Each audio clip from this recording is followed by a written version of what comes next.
At the end of November 2014, I got a chance to drive one of these. Well, a 1:1 version anyway. This is a two-time championship-winning Volkswagen Polo WRC machine, and it is like no other machine on the planet. For all practical purposes, it's the fastest car in which to cover ground on all types of terrain that ranges from snow to gravel to tarmac.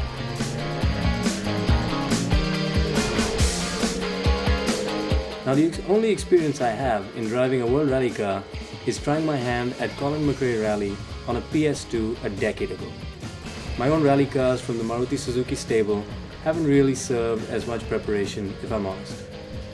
I suppose my experience in the Polo EXR a few months ago was better preparation, but even that couldn't have readied me for the ferocity of this machine.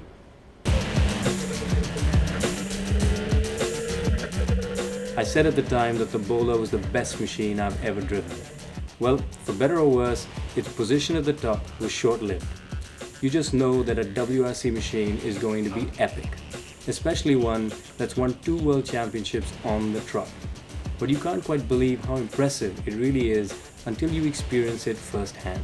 Suffice to say, as experiences go, it was pretty special, even if I did spend 3 days traveling for just a couple of minutes in the car.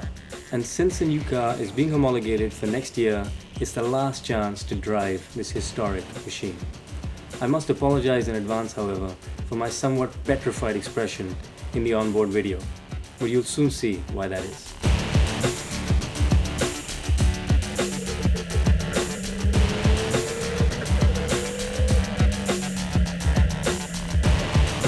Volkswagen entered the WRC in 2013 and dominated right away. In fact, I was at Rally Sweden at the beginning of 2013, which was their first win in just their second full WRC event.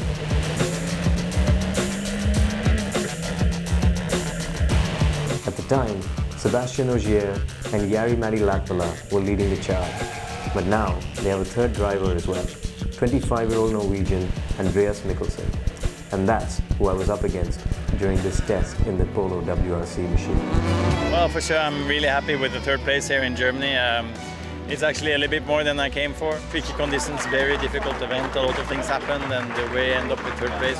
Volkswagen drivers are 1, 2, 3, so it looks like now for sure one Volkswagen driver will win the driver championship, so that's fantastic news.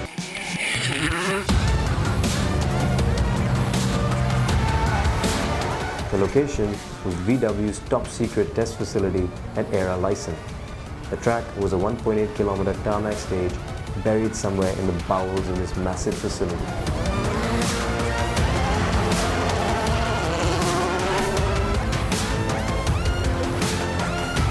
Fortunately, the track had plenty of runoff, so it would be difficult to cause lasting damage. Less encouraging was the weather. It was freezing, literally, and the tarmac was soaked. There were undulations and blind corners, very much like a proper rally special stage. There was one corner in particular, an off-camber right, that Andreas warned us about. A warning that I would have been wise to heed.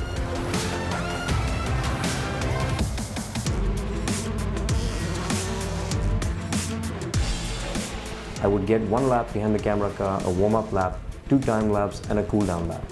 And while that might sound sufficient, while trying to learn an unfamiliar track, assess grip levels on a drying surface, and attempt to come to terms with a WRC car all at the same time, it wasn't.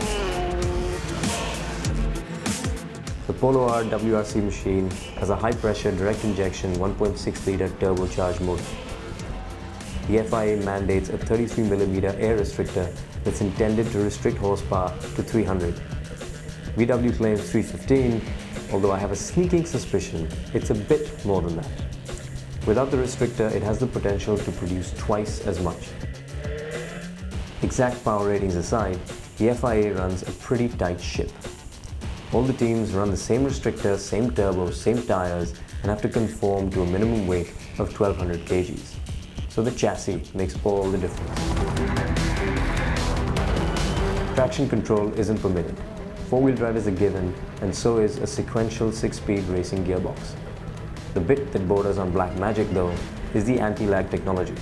It is simply astounding, and it's a real shame that it would melt the turbo in your regular road car because it rocks.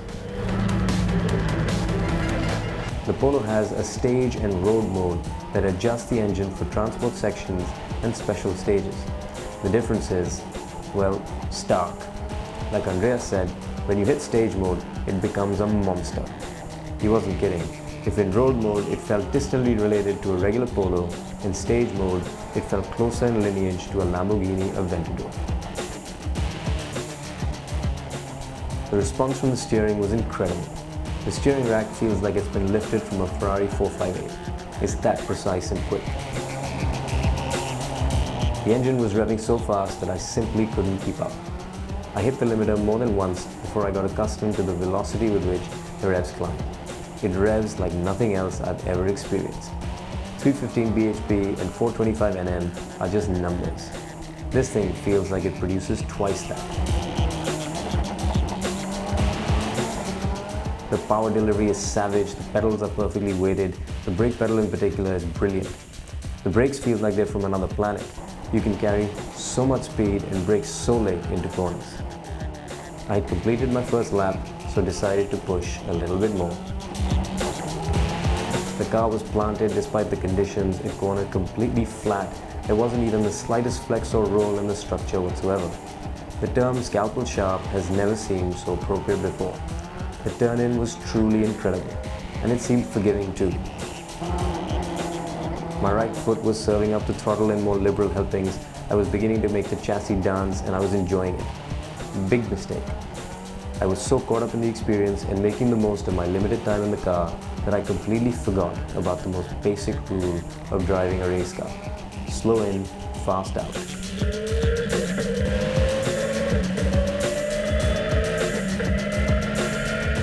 On my second lap, as I came up to the very corner that Andreas had warned us about, the tight, blind, off-camber right-hander, I attempted to carry too much speed through the corner and quickly found myself rotating all the way around. I was too eager, too greedy, and I simply carried too much speed into the corner. The only consolation was that at least one very expensive WRC machine was still in good nick. Thank God for small mercies. And so, just 3 minutes and 15 seconds after I had been released from behind the camera car, my first, and hopefully not last, encounter with a World Rally machine had come to an end. The trouble is, once you've tasted blood, there's simply no going back. You don't give a man-eating tiger celery, now do you? And driving one of these really is like going over to the dark side. The performance envelope is truly from a parallel universe. It steers, stops and goes like a Veyron, but it's the size and shape of a Polo. If that's not black magic, then what is?